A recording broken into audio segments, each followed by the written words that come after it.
কি গো, এ দেখো ফ্রিজ থেকে কড়াইশুটির বডিগুলোকে বার করে এনেছি। বডি না, এগুলো আমি ডিপ ফ্রিজে রেখেছিলাম, এটা সারা বছর খাওয়া যাবে। ওদের কষ্ট দেখে খুব খারাপ লাগছিল, কিছু একটা বানিয়ে ফেলো তো ব্রেকফাস্টে খাই। আমি কি জানতাম কিছু একটা স্কিম আছে তোমার। এই আবার কার বডি বার করছো? এক্ষুনি তো একজনের বডি উদ্ধার করলাম।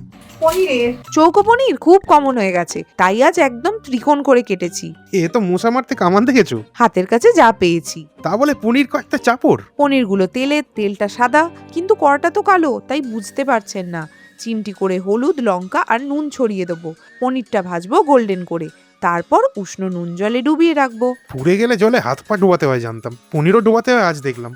মোটেও পড়েনি। গরম তেলে শুকনো লঙ্কা ফোড়ন দিয়েই 1 কাপ পেঁয়াজ কুচি দিয়ে দিলাম। লঙ্কাটা দিলাম মানে পুড়িয়ে কালো করলাম না, কিন্তু লাল থাকতে থাকতেই পেঁয়াজটা দিয়ে দিয়েছি। টুকরো করা আদা রসুনও এর মধ্যে দিয়ে দিলাম। একবার একটু নাড়াচাড়া করে নেবো জাস্ট। তারপর কাজুটা দিতে হবে মাস্ট। তারপরে লাল টমেটো, যতটা পেঁয়াজ গেছে ঠিক তার দুগুণ। দুটো ছোট এলাচ আর কোনো প্রকার গরম মশলা আমি এর মধ্যে দেবো না। পেঁয়াজ টমেটো ভাজতে ভাজতে নরম হয়ে গেলে গ্যাস নিভিয়ে ঠান্ডা হতে দিন। ততক্ষণ দুধ পরোটার জন্য ময়দাটা মেখে নিই। 2 কাপ ময়দা নিয়েছি। এটা কি তোমার মুখে মাখার ময়দা? না গো, আমার মুখে মাখার ময়দার অনেক দাম। ওটা দিয়ে লুচি খাওয়াবো তোমাকে? কখনো না। একটা বড় চামচ গুঁড়ো দুধ দিলাম। নুন আর চিনি সবকিছু দিয়ে মিশিয়ে নেবো। শুকনো গুঁড়োটা মাখিয়ে নেবো। তারপর অল্প তেল দিয়ে ময়ান দিয়ে দেবো। ঘি বা মাখন দিলেও চলবে। এবার অল্প অল্প উষ্ণ দুধ দিয়ে মাখিয়ে নিতে হবে। বাড়িতে পরোটা করেন সেইভাবেই মাখাবেন। আর আমি বাজে বকতে পারছি না। মশলাটা ঠান্ডা হয়ে গেছে, আর কোনো কথা নয়, সোজা মিক্সি জারে অল্প জল দিন, না হলে জল ছাড়াও পেস্ট করে নিতে পারেন। কড়ায় 1 খাবলা মাখন দিয়ে কড়াইশুঁটিটা ভাজতে দেবো।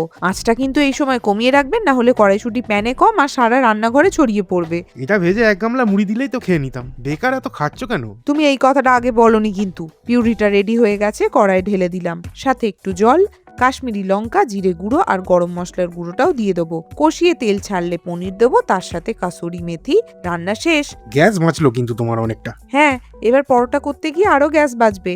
তোমায় একটা কৌটোয় ভরে দেবো, তুমি গিয়ে ওটা ব্ল্যাকে বেচে দিয়ে এসো। লেচিটা প্রথমে গোল করে বেলে চারদিক থেকে ফোল্ড করে নেব, তারপর চৌকো করে বেলে নিতে হবে। চাটুতে এবার অল্প অল্প তেল ছড়িয়ে ভেজে নিলেই কাজ শেষ। পনিরটা ত্রিকোণ, পরোটাটা চৌকো, আজ তো পুরো সব ওলট পালট হয়ে গেল। Serve hot. মটরগুলো বেঁচে উঠেছে তখন। আর পনির আমার পার্সোনাল ফেভারিট কোনোদিন ছিল না, কিন্তু এটা খেয়ে সত্যিই ভালো লাগছে। আমি চললাম, টাটা।